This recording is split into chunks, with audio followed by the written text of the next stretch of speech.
saya ingin teruskan dengan ini nih, apa namanya, fenomena. Fenomena ini sangat menarik karena belum pernah terjadi dalam sejarah sebelumnya. Dengan dihukumnya Ahok, yang terjadi adalah sesuatu yang belum pernah terjadi dalam sejarah Indonesia paling tidak, yaitu revolusi bunga. Kita sebutnya revolusi bunga. Karena tiba-tiba ribuan bunga dikirim ke balai kota sampai nggak muat, nggak cukup tempatnya, jadi beribu-ribu, bukan kasih congratulation yang menang, tapi congratulation yang kalah, dan khususnya setelah dia dihukum juga. Ya.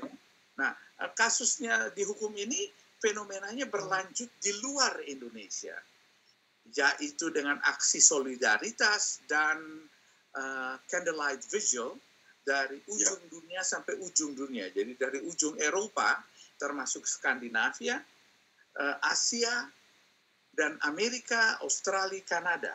Dengan adanya candlelight vigil dan aksi-aksi bela Ahok dan solidaritas, itu coba tanggapi fenomena ini, Pak Frans. Ya, fenomena Ahok memang suatu fenomena yang saya cukup yakin tidak ada yang sangka. Di mana sih di dunia yang kalah dikirimin bunga? Ini kan sudah lain kan? Betul. Tapi bukan hanya di Indonesia. Kemudian di berbagai pelosok dunia, praktis di seluruh dunia, orang mengenang dan menuntut supaya Ahok diperlakukan adil. Rakyat tanpa didorong apa-apa dengan sendirinya bergabung untuk menunjukkan bahwa kami menunjukkan solidaritas kepada Ahok. Ini suatu yang mungkin nanti akan masuk dalam sejarah sebagai suatu yang luar biasa, suatu revolusi. Revolusi yang damai, revolusi yang sebenarnya mengubah persepsi manusia umumnya mengenai kata revolusi. Selama ini paling sedikit di Indonesia kalau dengar revolusi langsung dipikirkan berdarah-darah. Padahal revolusi tidak perlu berdarah-darah. Contohnya adalah revolusi industri, revolusi agro, semuanya tanpa darah.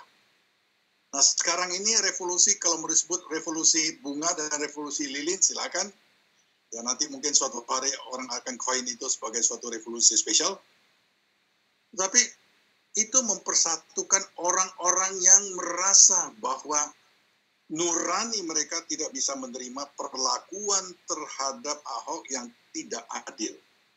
Kalau hanya beberapa orang, 10 orang, 100 orang, 1000 orang aja, itu bisa aja terjadi. Tapi ini seluruh dunia. Kenapa dunia memperhatikan Ahok? Kalau Indonesia memperhatikan Ahok, itu lumrah saja lah. Ya. Tapi seluruh dunia. Jadi ada sesuatu yang harus kita jadikan pelajaran untuk ke depan. Bahwa kalau ada kemauan baik, maka the silent majority jangan diam lagi. Silent majority harus speak up.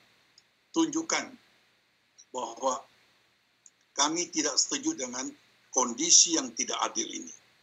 Kalau silent majority bisa bergerak dan berani menyuarakan, maka lama-kelamaan orang akan takut. Yang selama ini secara oligarki itu memaksakan kehendak, lama-lama mereka akan takut juga.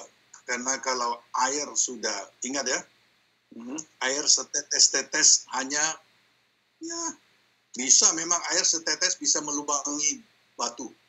Tetapi air dalam jumlah besar bisa jadi tsunami. Ingat, tsunami bedanya apa sih dengan air setetes-setetes itu? Kekuatannya. Fenomena tersebut memang sangat istimewa.